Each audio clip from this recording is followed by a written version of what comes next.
If you're new here, welcome to our channel. Don't forget to subscribe and hit the like button. Your support means the world to us and helps us keep sharing stories that deserve to be heard. The heavy oak doors of the Harvard Club didn't just open. They loomed. I stepped inside, adjusting the collar of my modest navy suit, ready to celebrate my son's engagement. But before I could take 3 steps toward the ballroom, a frantic floor manager shoved a stark white apron into my C********T. Late again, he hissed, checking his watch. Kitchen is through the left tray. Service starts in 6 minutes. My hand hovered over the federal judge credentials in my purse. I was about to correct him to clarify that I wasn't late help but the mother of the groom. That's when I heard a voice boom from the coat. Check, a voice I recognized instantly. Sterling Thorne, it's about standards, Luna. He was saying loud enough for half the lobby to hear. If Arthur's mother shows up looking like she just scrubbed floors, keep her away from the partners. We can't have the cleaning lady chatting up the Supreme Court justices. I froze. I didn't pull out my badge. I didn't clear my throat. I just looked at the apron in my hands, and then at the man who thought my dignity was determined by his tax bracket. I smiled cold small right away. Sir. I whispered to the manager and I tied the apron strings tight. Drop a comment and let me know where you're listening from and what time it is for you right now. I read every single one and I'd love to know who is part of our community in my courtroom. Silence is a weapon. You let a defendant talk long enough, comfortable enough, and they will always without fail hang themselves. I decided to apply the same jurisprudence here. I didn't cry. I didn't feel humiliated. I felt the cold, sharp clarity of a predator entering high grass. This wasn't a reception anymore. It was an undercover operation. I walked into the ballroom not as Judge Hazel V's youngest appointment to the Second Circuit, but as a ghost in a white apron. The transformation was instantaneous. It is a psychological phenomenon I have studied for years. The gray rock method. By making myself uninteresting, flat, and subservient, I became invisible. The elite of New York didn't see a person. They saw a prop, a furniture piece that served champagne. And because I was furniture, they felt safe. I moved through the crowd, tray balanced on one hand. The air smelled of expensive perfume and old money arrogance across the room. I locked eyes with my son Arthur. He was standing next to the champagne tower, looking handsome but anxious in his tuxedo. His eyes widened when he saw me. He took a step forward, his mouth opening to shout, "Mom!" I didn't wave. I didn't smile. I gave him the look. It is the same look I give a bailiff when a defendant is about to have an outburst, a microscopic shake of the head, a narrowing of the eyes that says, "Stand down. Let this happen." Arthur knew that look. He had grown up with it. He hesitated, then closed his mouth, stepping back into the shadow of a pillar. Good boy. He realized, perhaps for the first time, that his mother wasn't just a parent. She was a strategist. I circled the perimeter, moving closer to the Thorne family. Sterling Thorne was holding court near the Orc *****tra, a glass of scotch in one hand, gesturing wildly. He was comfortable. He felt like the king of the jungle here. He didn't know that the jungle has eyes. I watched his daughter Luna, my son's fiancée. She was wearing a dress that likely cost more than my first car, something made of silk and diamonds, but she didn't wear it with grace. She wore it like armor. I watched her snap her fingers at a busboy to take her empty glass, not even breaking eye contact with her conversation. No thank you, no acknowledgement of his existence. They are so lucky we're even considering this merger. Sterling laughed, his voice carrying over the music. Arthur is a bright kid, sure, but let's be honest, he's marrying up. Way up. We're doing a charity case here. I felt a flash of heat in my C*******T, but I poured it into a mental folder. Labeled evidence. This was the discovery phase, and unlike in my courtroom, the opposing counsel didn't know the trial had already started. I drifted closer, refilling a glass near his elbow. More scotch, sir? I asked, keeping my voice flat, stripping it of all my education, all my authority. Sterling didn't even look at my face. He waved a dismissive hand at me like I was a fly. Keep it coming and try not to spill it on the Italian leather. Of course, sir. I murmured. I walked away, the adrenaline settling into a cold hard knot in my stomach. They thought I was serving them drinks. In reality, I was serving them a rope and I was going to let them use as much of it as they wanted. The double door swung shut behind me, cutting off the swell of the orc tra and the sharp laughter of the Thorne family. The sudden silence of the service corridor was jarring. It smelled of industrial strength, dishwasher fluid and burnt coffee. To most people, this hallway was a place to hide. But as I leaned against the cold tile wall, taking a breath, I didn't feel hidden. I felt grounded. I looked down at my hands. They were manicured, now soft from years of lotion and climate-controlled chambers. But the phantom ache in my knuckles was still there 29 years ago. I didn't wear a federal judge's robe. I wore a gray jumpsuit. I worked the night shift at the Bronx Supreme Court, pushing a mop bucket across the marble floors. I would one day rule over. I remembered the specific sound my textbooks made when I propped them open on a wet floor sign, stealing 6 minutes of study time between emptying trash bins. I learned the law by cleaning up after the people who practiced it. Sterling Thorne looked at a server and saw a failure of ambition. I looked at a server and saw the hunger that built empires. That was why I didn't tear off the apron in the lobby. That was why I didn't scream, because wearing this uniform didn't lower my status. It reminded me of my source code.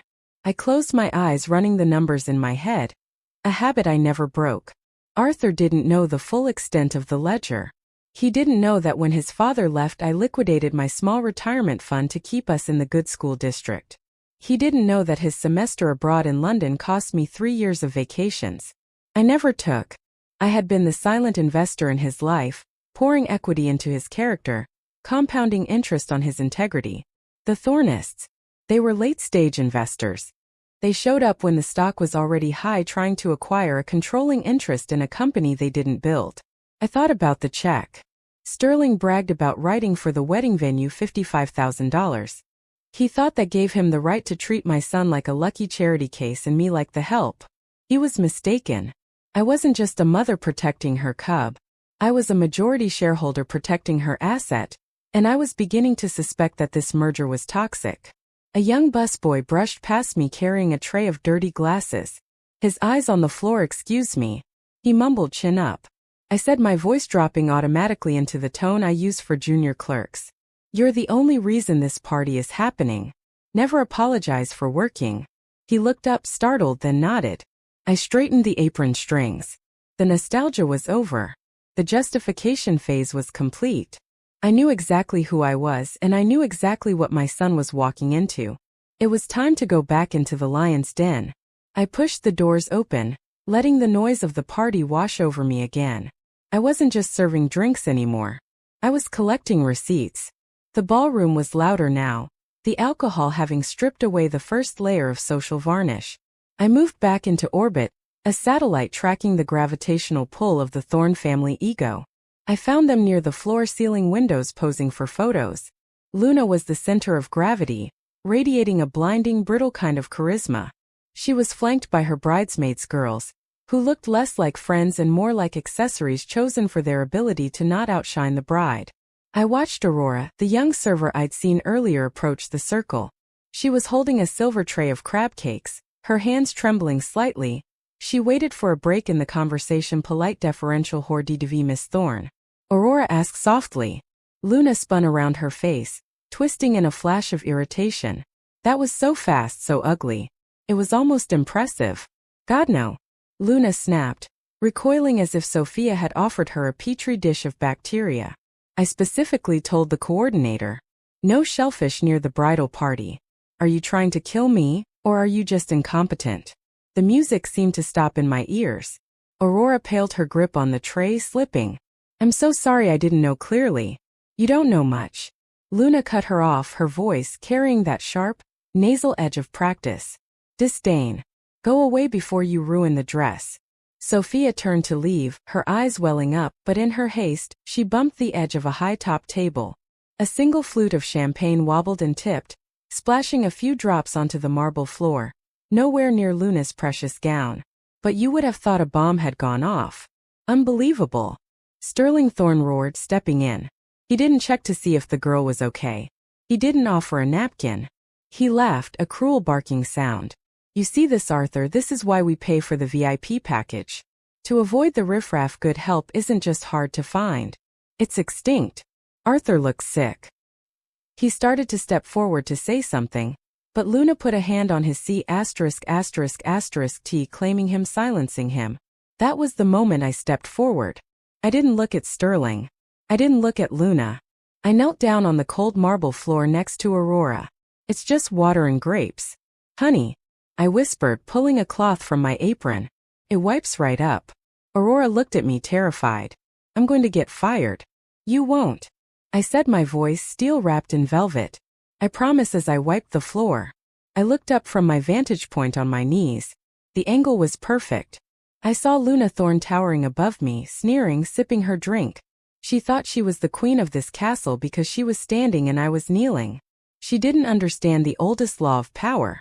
Noblesse oblige, true nobility serves it, protects it, lifts up the weak. The truly weak are the ones who need to step on others to feel tall. I looked at her $9,000 dress and saw a cheap costume. I looked at Sterling's Italian loafers and saw a man with no soul. I stood up holding the dirty cloth. I caught Luna's eye for a second, just a second. She looked unsettled. Maybe she saw something in my face that didn't belong on a server. Maybe she saw the judge. All clean, miss, I said, my voice devoid of warmth. About time, she huffed, turning her back on me. I walked away, but I wasn't gathering evidence anymore. The trial was over. The verdict on her character was guilty. Now I was just waiting for the sentencing phase, and I needed to make sure the punishment fit the crime. I traded the tray of crab cakes for a bottle of vintage Dom Perignon and moved toward the corner table. This was the inner sanctum. The air here was thinner, colder. It was where the partners stood in a tight phalanx of black tuxedos. Their backs turned to the rest of the party. They weren't discussing the wedding. They were discussing the kill. As I approached, Sterling Thorne was leaning in. His voice dropped to a conspiratorial purr that carried the weight of pure arrogance. The Meridian antitrust merger is a done deal, gentlemen, Sterling said, swirling his scotch. $45 billion, the biggest payout this firm has seen in a decade. I poured champagne into the glass of the man next to him, a senior partner I recognized from his bio on the firm's website. He looked nervous. I don't know, Sterling, the partner said. The Department of Justice is breathing down our necks, and the case just got assigned to Judge Vance in the Second Circuit. I've heard she's meticulous. My hand didn't shake. I filled the glass to the perfect rim, not spilling a drop. I waited. Sterling laughed to sound like dry leaves crunched under a boot. Vance. Hazel Vance. Before this story spirals even further, make sure to subscribe to my channel and turn on notifications for more. And when the story ends, don't forget to show your support through likes and comments. Please. She's a diversity hire with a bleeding heart. She spent her early career in family court. She cares about feelings, not fiscal quarters. I stepped back into the shadows, clutching the cold bottle against my apron. Exhibit a underestimation of opposing counsel, but the environmental impact reports. The partner pressed. If Vance sees the toxicity levels in the water table data, she'll block the merger. It's a violation of the Clean Water Act. Sterling took a long, slow sip of his drink. She won't see them. The circle went quiet. We're not going to shred them, are we? Someone whispered. We're not amateurs. Sterling scoffed. We're going to bury them. We dumped the toxicity reports in the middle of the discovery handover box 4000 right between the cafeteria receipts and the parking validation logs. She's a federal judge with a back docket. She doesn't have the time, and she certainly doesn't have the brainpower to dig through 3 million pages of discovery to find the one chart that matters. I felt a cold thrill race down my spine. It was a sensation I usually only felt when a jury foreman stood up to read a verdict. He had just admitted to spoliation of evidence. He had just admitted to a conspiracy to defraud the court, and he had done it in front of the very judge he planned to deceive.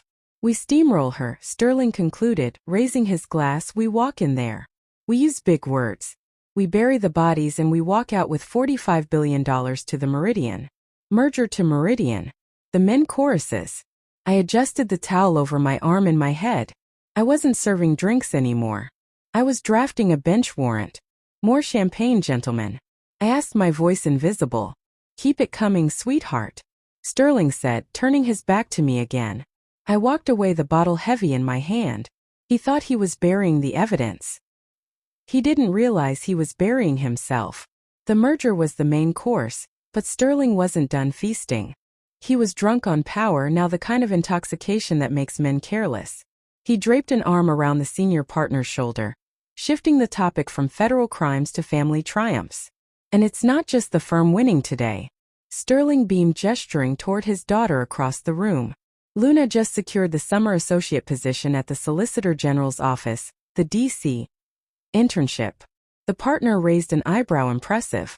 That program accepts 3 applicants a year. It's usually reserved for the top 1% of the Ivy League. I froze. I knew that program. I sat on the oversight committee. The selection process was blind, rigorous, and based entirely on merit. Luna Thorne, who I had just watched abuse a server for a mistake she didn't make, did not have the temperament or the transcript for that seat. Sterling chuckled, a low, oily sound. Let's just say the selection committee suddenly remembered how much they enjoyed the new reading room. I funded. They had to make some administrative adjustments. Adjustments? The partner asked. There was some girl. Sterling waved his hand dismissively. Some nobody from a state school, perfect LSAT score, apparently a real strip, but she doesn't have the pedigree. We couldn't let a slot like that go to waste on someone who doesn't have the connections to use it, so her application got misplaced. My blood ran cold. It wasn't just nepotism. It was theft. I looked over my shoulder toward the service entrance. Aurora was sitting on a milk crate during her 6-minute break. She had a thick book open on her lap. I squinted. It was an LSAT prep guide. The pages were dog-eared, the margins filled with notes in cheap blue ink. The pieces clicked together with the terrifying precision of a closing argument.